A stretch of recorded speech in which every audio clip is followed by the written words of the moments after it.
Poor girl train चाय वाली।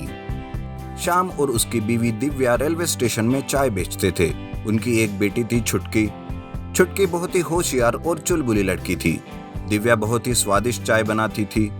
Railway station पर आए सारे यात्री दिव्या के हाथ की चाय पी कर जाते थे।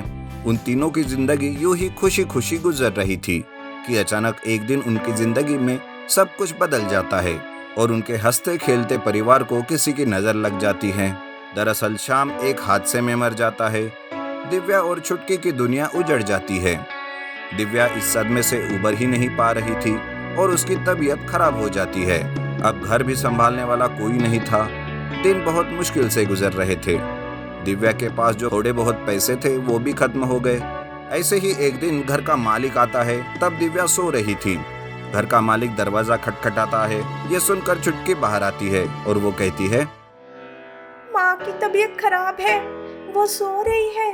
देखिए, कृपा करके हमें थोड़ा वक्त दीजिए। जैसे ही माँ की तबीयत ठीक होगी हम आपके पैसे लौटा देंगे।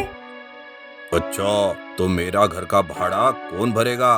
तेरा स्वर्गवासी पिता या फिर तू? देख, तेरी माँ नींद से जाग जाए तो कह देना कि अगर 2 दिन में मेरे पैसे नहीं लौटाए तो मैं तुम लोगों का सारा सामान बाहर फेंक दूंगा। यह कहकर वो वहां से चला जाता है। छुटकी बेचारी सोच में पड़ जाती है कि कैसे वो ये बात अपनी माँ को बताए। यूं 2 दिन बीत जाते हैं। घर का मालिक आकर उन्हें घर से निकाल देता है। दोनों माँ बेटी के पास अब रहने के लिए कोई ठिकाना नहीं था। वो रेलवे स्टेशन में ही अपने दिन गुजारते हैं। एक दिन एक यात्री ट्रेन में से उतरता है और वो रेलवे स्टेशन के बाहर आ रहा था कि तभी उसकी नजर छुटकी पर पड़ती है। वो यात्री छुटकी के पास जाकर कहता है, अरे गुड़िया, कैसी हो? तुम्हारे माता पिता कैसे हैं? तुम्हारी माँ के हाथ की चाय पीकर बहुत दिन हो गए। वो आजकल चाय नहीं बेच रही है क्या?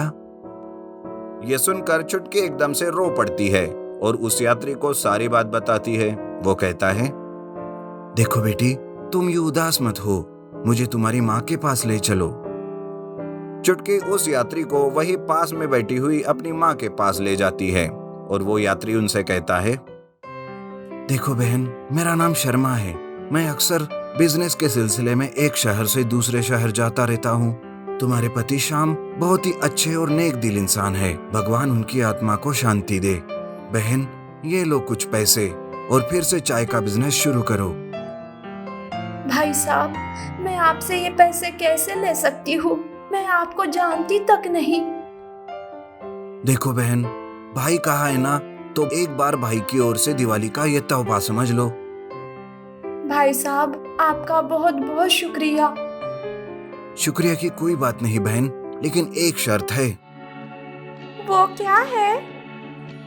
जब भी मैं इधर से जाऊं, मुझे तुम दोनों को चाय मुफ्त में देनी होगी। कहो, शर्त मंजूर है ना? Done done. इस तरह वो तीनों हंसने लगते हैं और वो यात्री वहां से चला जाता है। अगले दिन से दिव्या उन पैसों से फिर से चाय बनाने लगती है। चुटकी चाय लेकर ट्रेन में जाती है और बहुत ही चुस्ती फुर्ती से चाय बेचने लगती है।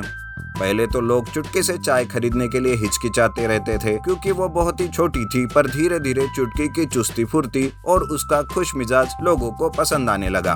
वो धीरे धीरे चाय खरीदने लगी। चुटकी के गाने और उसकी माँ के हाथ से बनी चाय से लोगों का सफर हंसते खेलते गुजर रहा था।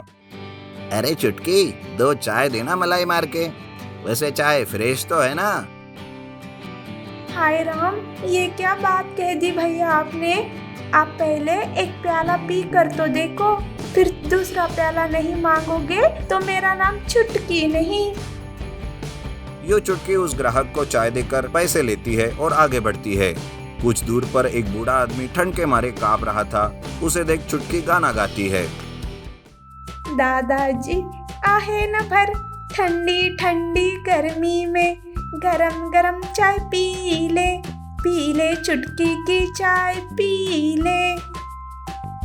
वो बूढ़ा आदमी चाय पी लेता है और चुटकी से कहता है, अरे वाह बेटी, तुम्हारी चाय पीकर तो तन मन में एक अजीब सी चुस्ती फुर्ती आ गई है। खुश रहो बेटी। यो छुटकी हंसते गाते ट्रेन में चाय बेचती है और अच्छे पैसे कमाने लगती है। इस तरह दोनों माँ बेटी हंसी खुशी से जीवन गुजारते हैं।